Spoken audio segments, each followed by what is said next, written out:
Hi, my name is Sean, and my advocate's main claim is abortion should be illegal and unaccepted in society. Now, this claim is a policy and value claim, so I will only be refuting any factual secondary claim that the advocate has makes. The advocate's secondary claims are as follows. 1, abortion is murder.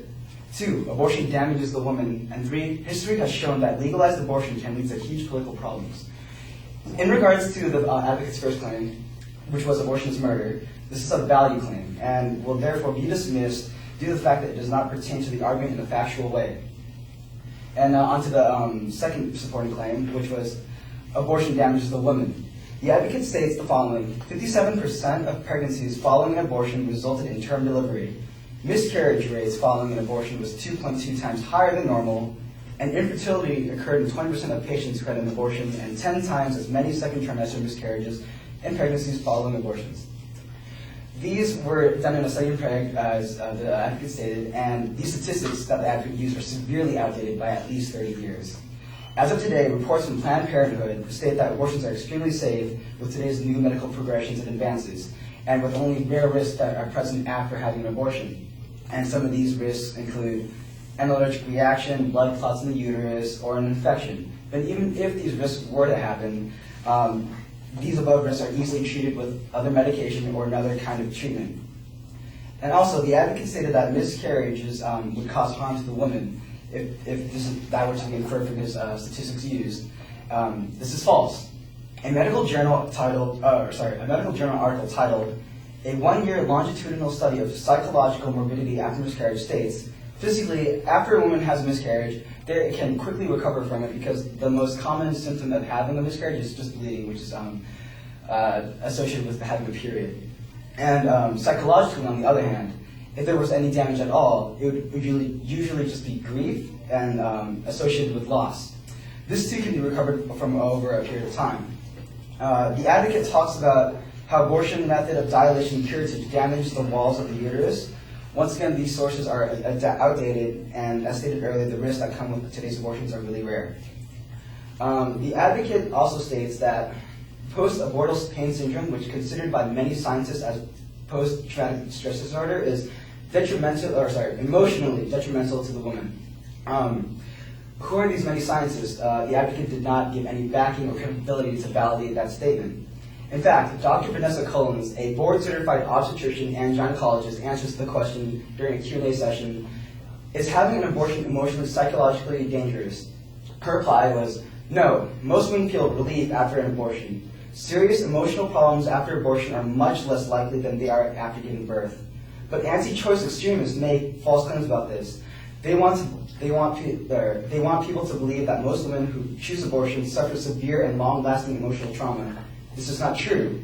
Anti-choice extremists refuse to accept the facts. They insist that post-abortion trauma is real.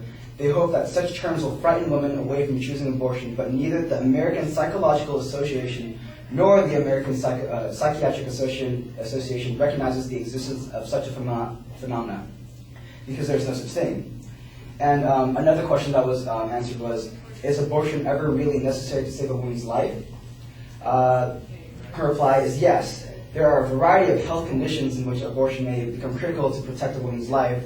There is, for example, a form of pregnancy-related high blood pressure that can be life-threatening. The medical term for this is called preeclampsia. It occurs in 7% of pregnant women.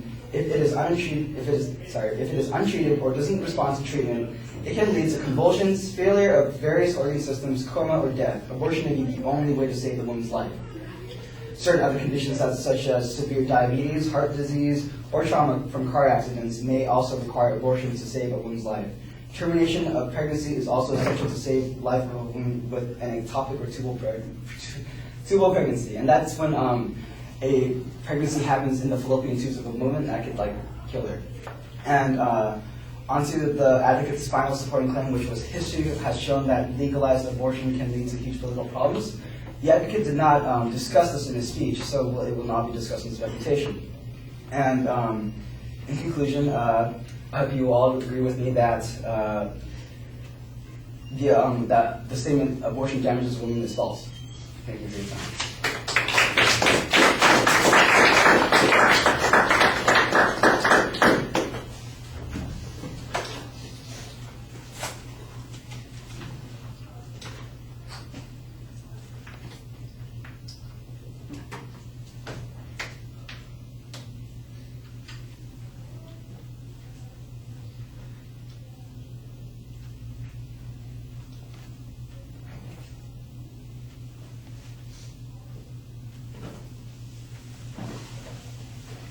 All right, you identified the claim pretty clearly. You're limiting it to the issues that are factual in nature. I think that's a pretty reasonable sort of thing. Although I do think on the first point, dismissing it out of hand because it's a value argument is potentially dangerous. You might want to back up some arguments with some counterclaims that put it in context without necessarily advancing the argument. For just giving a hypothetical, for instance, and saying, there are other ways that people look at this issue. Here's an example of one way to look at it. And so I don't want to get involved in the argument here, but let's not, let's recognize that this is not a factual issue and that there are, in fact, conflicting values that if we had more time to discuss, we would be doing. That way, you've kind of covered your base a little bit. I think it might be a little bit too aggressive to dismiss the argument out of hand without having something to fall back on. At least in a longer argument, that would be problematic. The argument about harms, I think you challenge it pretty well, although I think you want to give us the source citation about how old the evidence is that the advocate cited,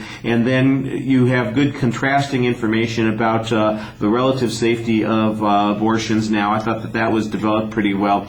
The issue of miscarriages was challenged, and I thought you provided some good information on that. I do think the DNC information you say it's dismissed as being an old issue. I'm not sure that is, in fact, in the same category as what was being talked about earlier.